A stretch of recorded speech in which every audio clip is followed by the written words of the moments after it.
Welcome back to Sledgehammer Horror, guys. I am Ken Sledge, and let's talk horror. Now, today I am joined by the amazing team of Beth and Chris. Guys, how you doing tonight? Good. How are you? Very good. You? I am very excited to do this. I've been looking forward to it all day. Before we talk about the reason why we are here, I would like people to get to know you guys a little bit better first that don't know you yet. Let's start with you first, Beth. You live in Massachusetts and you love doing horror movie reviews from all decades. Now, to do horror movie reviews, obviously it's something that is very personal. You know, you can't review a horror movie thinking about what other people may think of that film. So what got you into doing movie reviews for yourself? Well, I've been a horror fan since I was about 10 years old. I have an education business online, and I started that in my early 20s, and I wrote blog posts, and a lot of them were kind of controversial, and I had a lot of fun doing it, and I just started this horror account this year because I watch a lot of horror. So Well, I it's something that is... I was doing the IMDb reviews, and I'm like, you know what? I want to interact with people. So that's why I made the account. Well, it's funny because like horror is so universal, and especially to the people that really, really fall in love with the genre, it's something that you become almost like a family, you know, and you love to get the interaction and other people's opinions. And it doesn't matter what we may think of a movie and somebody else thinks of a movie. The fact that we're talking about a horror movie, 99% of the time, people are usually pretty cool about it, even if they disagree with the reasons that you like or dislike a film. So, when it comes to being in film, obviously you guys do short horror movies together. Chris, you are from Northern New Jersey and you make your own short horror films on YouTube. So if you guys haven't already, the YouTube link and their social media links are down in the description. So make sure you're subscribing to the YouTube channel. Make sure you're following them on social media. So Beth does a lot of the collaborating, obviously writing, acting, etc. But that's kind of your baby there, Chris. What made you decide to want to start doing short horror films? I've been running around with a video camera since I was like 12 or 13 years old, but I never thought I could make movies like with my friends or by myself. And I started doing like comedies. Like I did a web series where I played twin brothers because that was the easiest thing to do. And then one day it hit me. I was like, let me just try writing like a horror movie. And that was in like 2019. And I wrote it, made it completely by myself, like with a GoPro and whatever, and it was really good.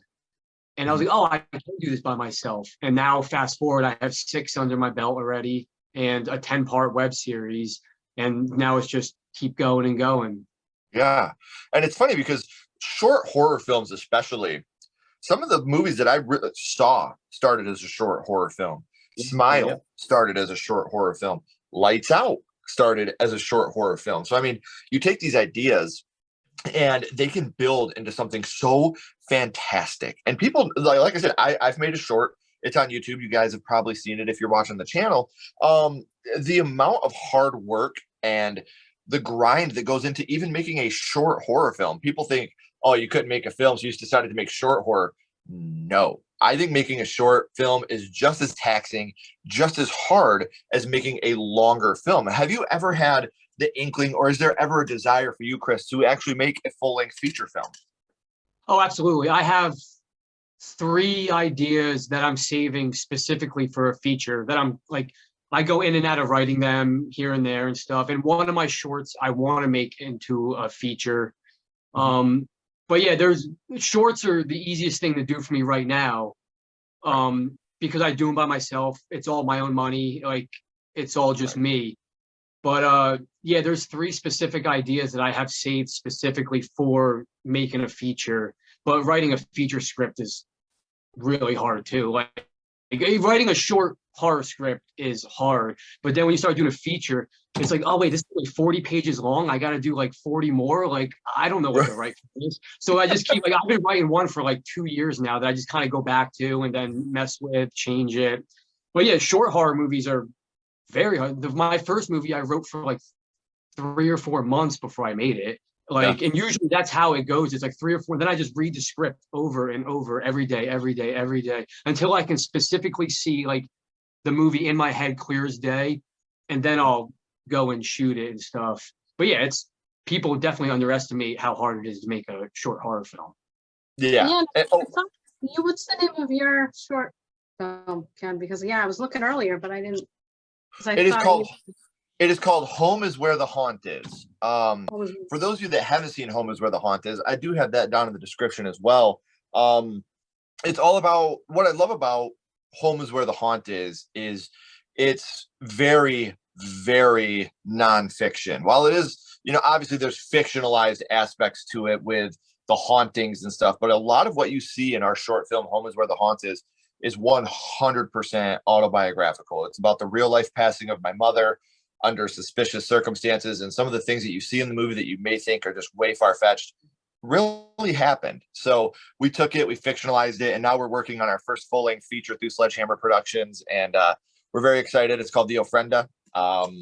It's a mix between the darkest, scariest, most disgusting slasher you can imagine, mixed with Hocus Pocus. So that's about all I could say about it. But one last thing before we talk about why we're here with you two, because I'm super excited to find out how horror started for the both of you. What got you guys linked up? What got you guys working together and teaming together on your projects? Instagram.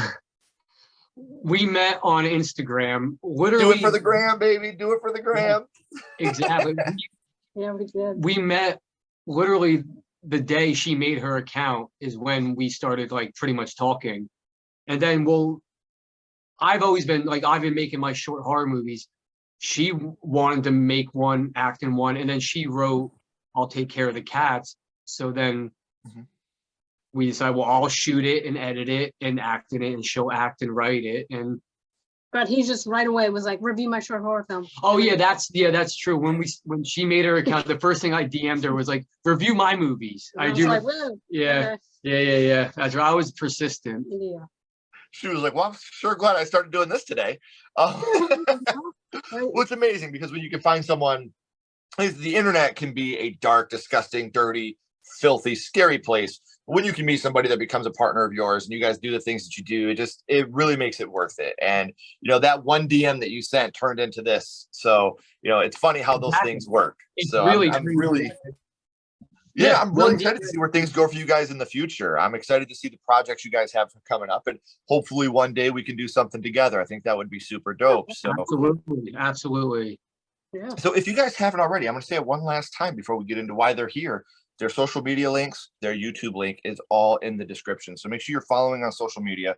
Make sure you're subscribing on YouTube so you can not only stay up to date with the things they have going on in the future, but so you can catch up now on some of the short films that they've already made. You can get into their lives and into what the creativity they have behind their partnership is. So in order for you guys to make short horror films or even to write horror movie reviews, horror had to start for you somewhere. So now, Beth and Chris, I would like to go back to the past and talk about what got you started in the horror genre, your first horror movie. And I'll start with you this time, Beth. Your first horror movie was?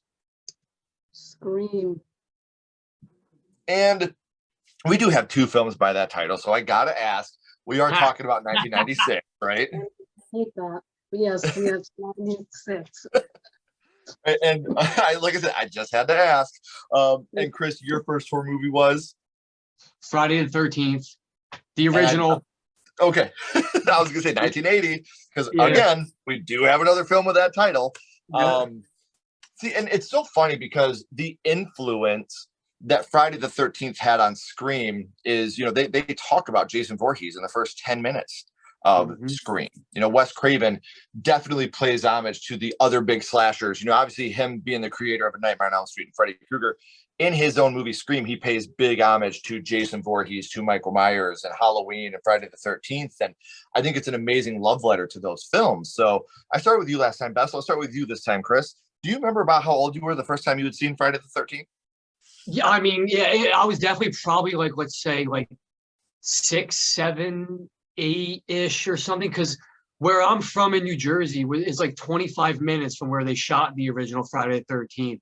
So like, that movie was like, you had to see. So I think like my dad showed it to me. Then he would drive me to the locations of where they filmed it. Right. So that movie like was the beginning. And then from there, it was just watch everything after that. But yeah, Friday the 13th, my dad used to let me, he didn't care. He would just rent movies. So like I was way too young to be watching like anything that I was watching at that point Sure. anyways. But yeah, that I do. I was no more than like 7 or something like that. Your dad is probably better than me because every time you fucked up when you were a kid, I'd have been like, "Do we got to go to Camp Crystal Lake, Chris?" Or I bet that time it was probably Christopher. Christopher, do I need to take you to the lake? Do you need to see what happened at that lake again, young man? You're like, that would have been my parenting. So, so obviously Friday the 13th, also something I get a lot of scrutiny and a lot of shit for. I'm not a huge fan of the original Friday the 13th. I am a big fan of what that movie has created. I'm a big fan of the idea behind the movie. I think Victor Miller had a bullseye on what he wanted to do, mixing Psycho and Halloween to create this perfect type of slasher film. But to me, the movie doesn't hold up. A lot of the kills are off screen. It's a lot of the time a who done it when you don't even know the person that done it. So I still am a very, very appreciative. The first Sledgehammer horror piece of merchandise I ever made was a hockey mask with Sledgehammer horror on it. So obviously the Friday the 13th franchise is super, super important to me. When you go back and watch that film now, Chris, does that movie still hold up to you as well as it did when you were young? Oh no, not at all. No, a lot of them don't. But yeah, that one you pretty much everything you just said. Like, because I was actually yesterday I was going on YouTube and looking at like the kills of it, and I was like, yeah, it's not. But like the ending, the last kill, obviously with Mrs. Voorhees, like I remember that like fucked my head up for a while though, like with the head, and then the very very ending with Jason coming out of the lake. Like to this day, I still don't like going in the lakes because of that particular reason. Well, and that's one of the all-time best jump scares, I think. Yeah. It's very reminiscent of Carrie. You have the violin swelling. This moment is beautiful. She's made it. She's on the lake. And then you got Ari Lehman's Jason Voorhees popping out of that water and grabbing her. Much like in Carrie, the music is swelling. Everything is happy. She's going to the house to pay respects. And Carrie's arm pops up out of the ground. So we had this little moment in time where we had amazing jump scares to end horror films. Now, when you have an amazing jump scare to end a horror film, that's amazing. However, when you have one of the greatest openings in horror movie history, it's even better. And that's how horror started for you, Beth. Do you remember who you were with the first time that you had watched Scream? Yeah, my lovely older brother. He's like 5.5, 6 years older than me.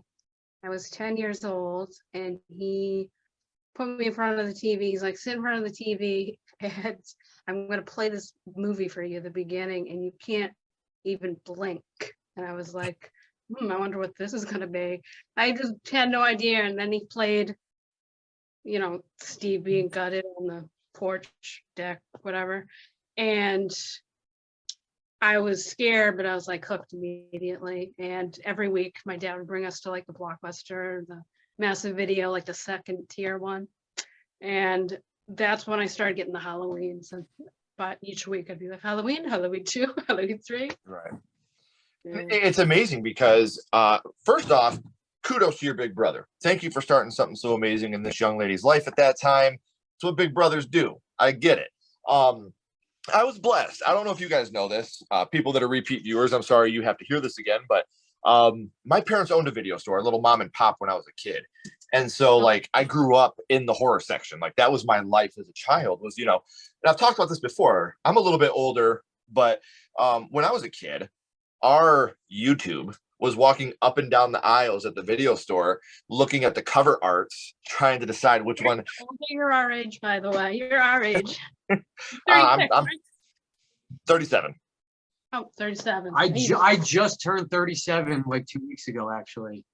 So you guys know, like, walking up and I never want to assume anybody's age. You're like, like that's not who I am. I just know I'm a boomer. So, walking up and down that aisle, looking at the cases like, whoa, that dude has nails in his head and he's holding a box. I need to figure out what the hell's going on with this. Like that was YouTube to me as a kid. We couldn't just go and watch trailers whenever we wanted.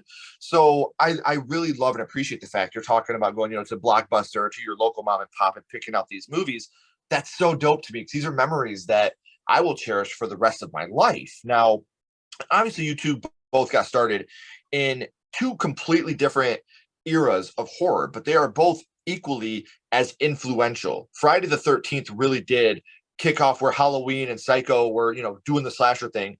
Friday the 13th made it cool with a bunch of kids at a camp, which has been bitten so many times since then. Do you remember which scene it was, Chris, that affected you the most from the original Friday the 13th? Honestly, well, the very end affected me the most because it still lives with me to this day. And like I learned how to swim at a lake kind of near where that lake was, but my dad used to just huck me into the lake, and that's how I learned how to swim. But I was petrified of something grabbing me. But like I still don't go in the lakes. But that and the Kevin Bacon scene though, getting the arrow through the neck from under the bed, that I still think that's a great kill actually though. Like and the effect of it, like with Tom Savini's way it was done, I think that was brilliant. But yeah, I think the ending affected me. Not even kill, it was just the ending. And I mean, obviously though, Mrs. Voorhees getting her head chopped off though, like as a kid when I saw that, I was like, oh, like whoa. Right. And it's funny, I did bitch about, a lot of the kills being off screen and stuff like that, and a lot of the, dialogue being clunky and taking a while. But the kills you do get are awesome. Like you said, the Kevin Bacon kill, and that happy accident of the tube plugging up and them having to blow on the tube to make the blood come up. Yeah. Mrs. Voorhees getting her head cut off. Like these look fucking awesome. Like that's why I think the other kills bum me out so much, because these ones look so good. What could we have done if we had every kill be that gruesome and that graphic? I think it could have been so much better. Oh, absolutely. And watching it now, the way it opens with, I forget the character's name, but the girl at the beginning walking, you think she's going to be the final girl, and then ends up dying within 10 minutes though. I always thought that, like going back, I'm like, oh, that was actually pretty smart actually. Right. Even though she didn't have a lot of time. Well, I mean, again, that bounces us right back to Scream. You had your opening of a well-known actress that obviously has become a thing with Scream now. You see the first person, you're like, oh, they're fucked, they're done.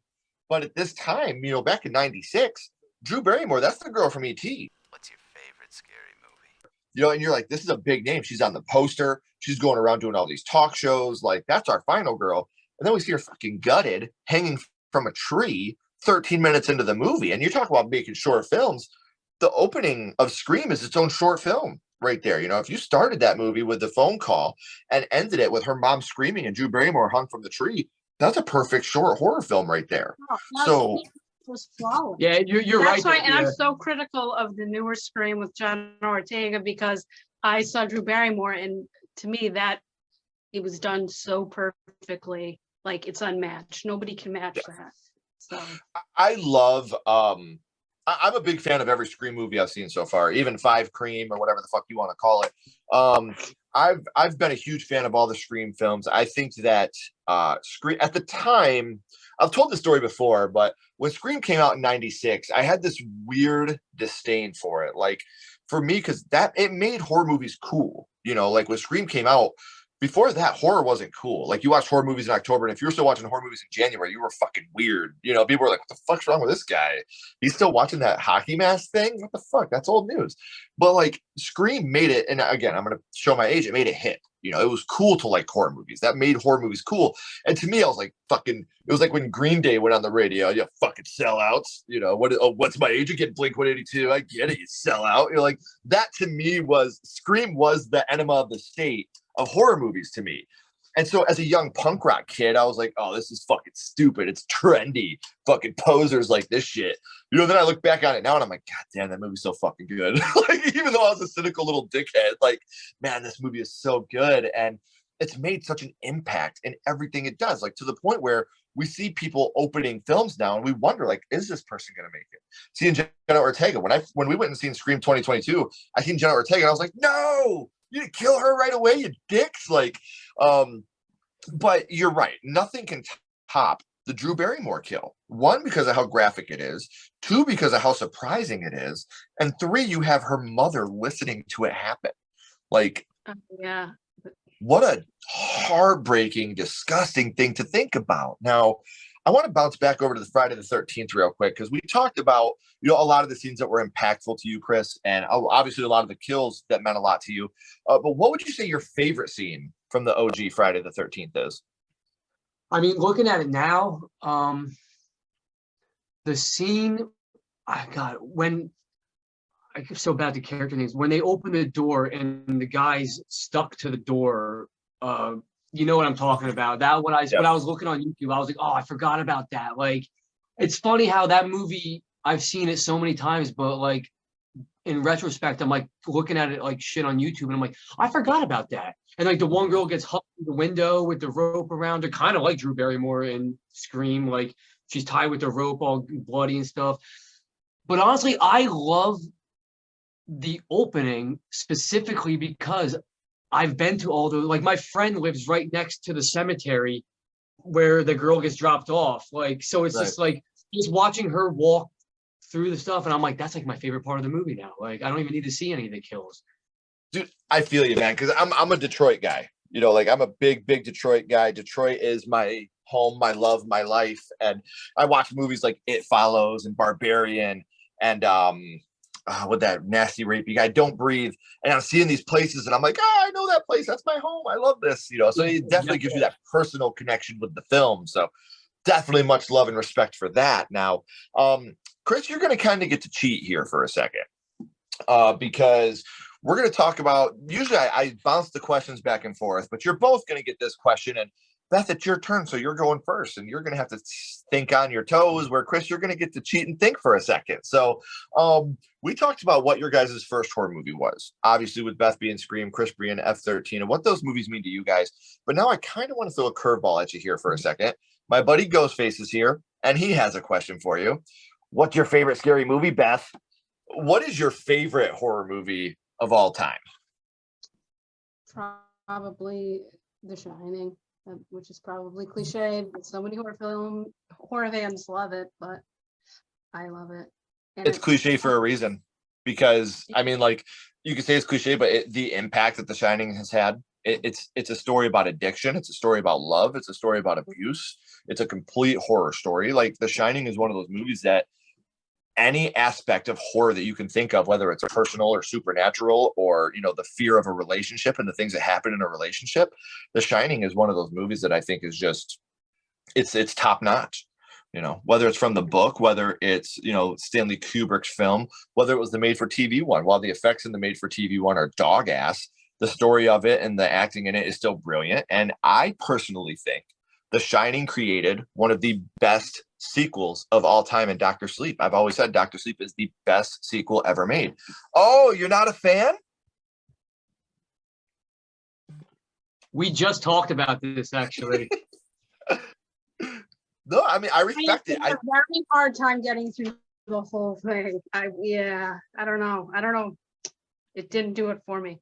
I loved the female villain in it, but I don't know. It was just kind of, it felt jumbled. I don't know. And I respect it. You know what I mean? Like I respect it, because if we all liked and disliked the same thing, my podcast wouldn't exist and this world would be boring as shit. So and I love that you say, like, you don't like certain ones that everybody loves, because it's just so boring when you get the same circle of people saying, I love this one, and everybody loves it. And you can't say you don't love it, because who knows? That's me with Halloween, and I know a lot of people hate me for it. I'm not a big fan of the OG Halloween.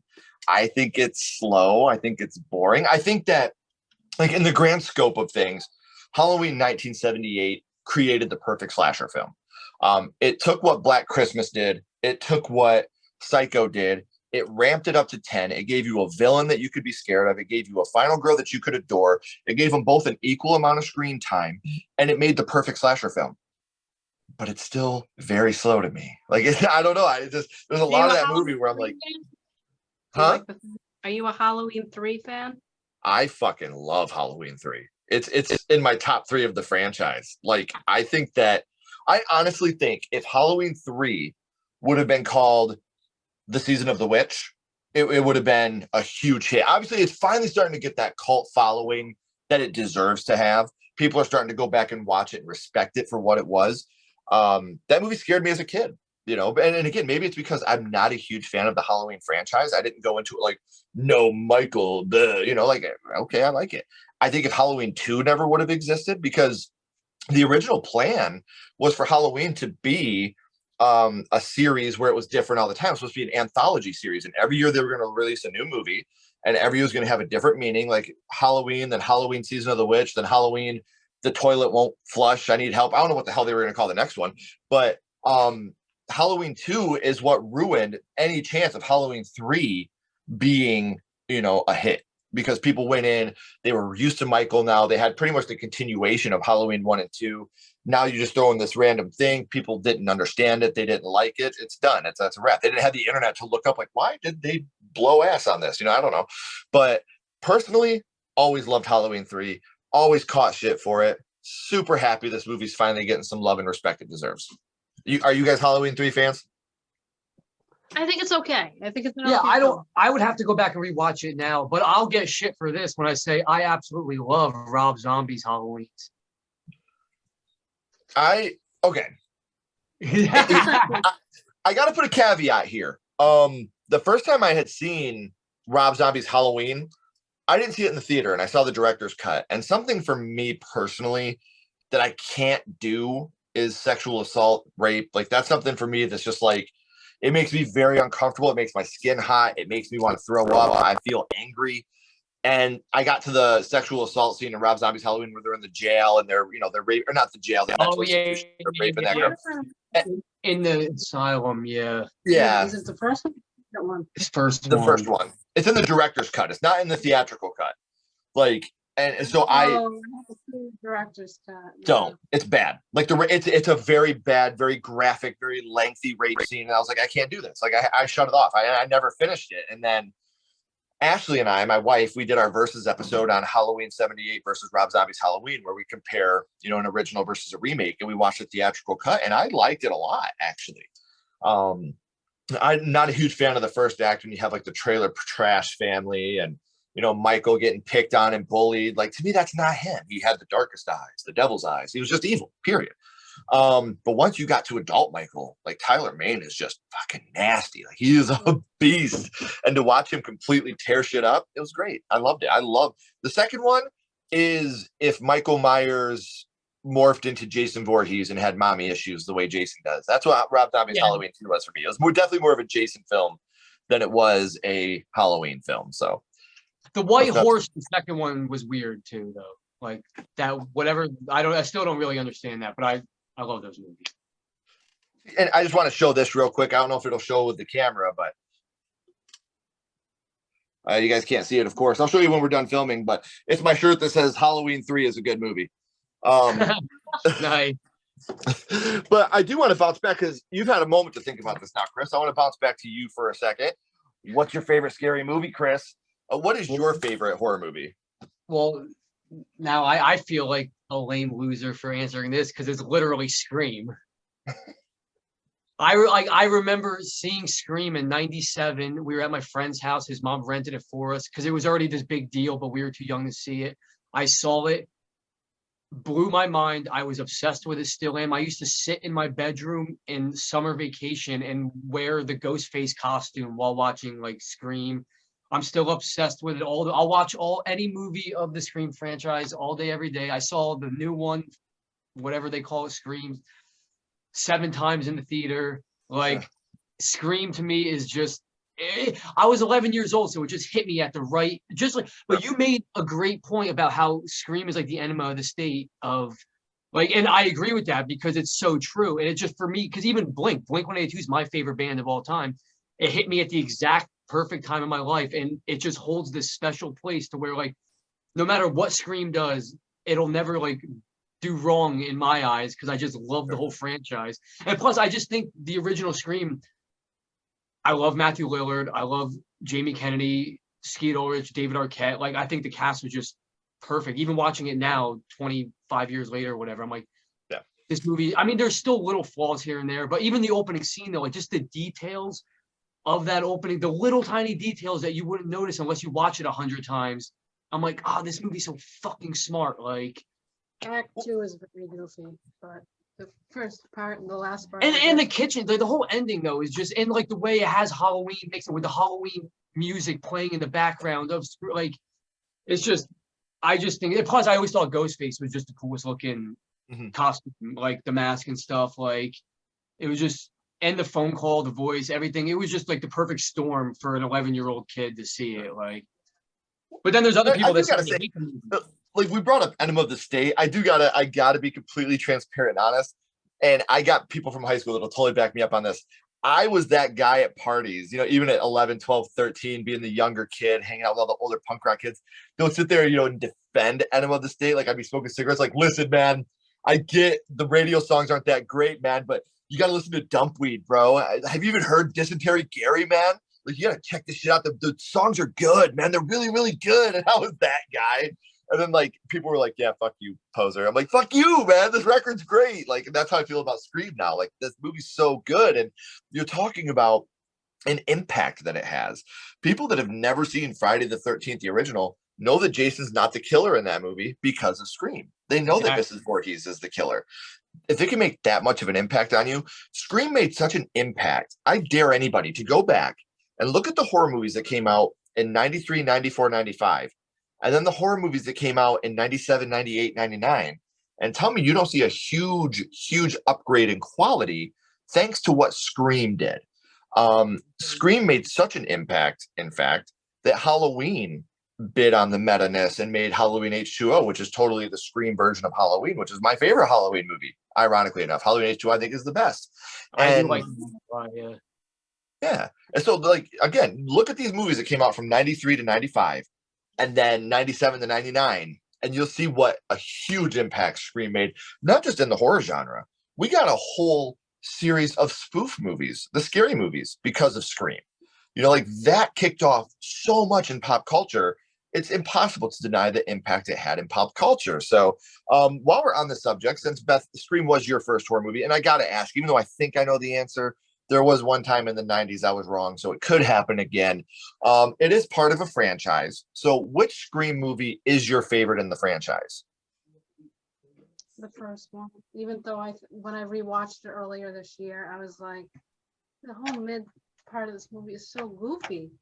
It's like the beginning's still kind of creepy with Drew in the tree, but it's kind of goofy looking at it now. They definitely played. It's definitely 1996. Like when you watch a movie from the early 2000s, you're like, oh yeah, this is 2000s. Like when you hear the songs and shit, you see the way kids are dressed. Like you're watching Scream, you're like, oh, Junko jeans. Yeah, I definitely remember those. Oh, hey, look, a big dog shirt. Yeah, I remember that. You know, so like I definitely know what you mean by that, like the dated feeling. But I feel like it does hold up in a good way. Unlike Friday the 13th, the original does not hold up that great. Now, in a franchise that is definitely full of highs and lows, Chris, which film in the Friday the 13th franchise would you say is your favorite? Jason Lives. Which one is that? Is that the sixth one? Jason Lives is the sixth one. Yeah, that's the beginning of that when they're going to the cemetery to dig him up. Oh God, I'll rewatch that all day, every day. I love that movie. But then I also love the 2009 remake too. Mm-hmm. See, I think that Jason Lives is the best. I know I catch a lot of shit for it. I love A New Beginning, the one with Roy Burns. I fucking love. No, that's that a good one too. Yeah. What's this one with Jared Padalecki? Who's that? It's the guy from Gilmore Girls. Yeah, that's the 09 remake. Yep. Oh, okay. That's your favorite? No. Jason Lives is my favorite. See, I love the remake. I love the first 20 minutes of the remake. I think it's brutal. It's insane. It's great. And then we start to meet some of the other characters like Trent. And I'm like, oh, I would probably punch this guy in the face if I met him. Yeah. And the thing for me in that movie, and listen, I know this is really shallow and really stupid, but I could never imagine making love to somebody and being like, oh my God, you have the perfect nipple placement. Oh my God, babe, your boobs are so great. The nipple placement is perfect. I'm like, I'm watching this and I'm like, this is so unrealistic to me that it pulls me out of the movie. Like when you have the dialogue that is so, even for a douchebag to be that unrealistic, I'm like, come on, kill the guy. Just fucking kill him. Kill this guy, make it painful. I want to enjoy it. It's funny you say that because I just rewatched that movie like a month ago, and I kind of said the same thing when I forgot about that scene when it came up. I'm like, who the fuck says that? Right. I thought you were gonna be like, funny enough, man. The last time I was making love, I perfect nipple placement, man. It was insane. So obviously, guys, these movies, we talked about, they've meant a lot to you, and they've shaped the people that you are to the point to where you make livings on reviewing horror movies and making short films and starring in short films and writing short films. And that's incredible to me. So before we go, I have one last question to ask you both. We're going to bounce back to your first horror movie, and I'll start with you this time, Chris. What we're going to do is we're going to rank Friday the 13th on a skull count. Now, we're not ranking it on acting, production, score, nothing like that. What we're doing is strictly ranking Friday the 13th on how much it affected you on your first viewing. So 0 skulls being not effective, 5 being extremely effective.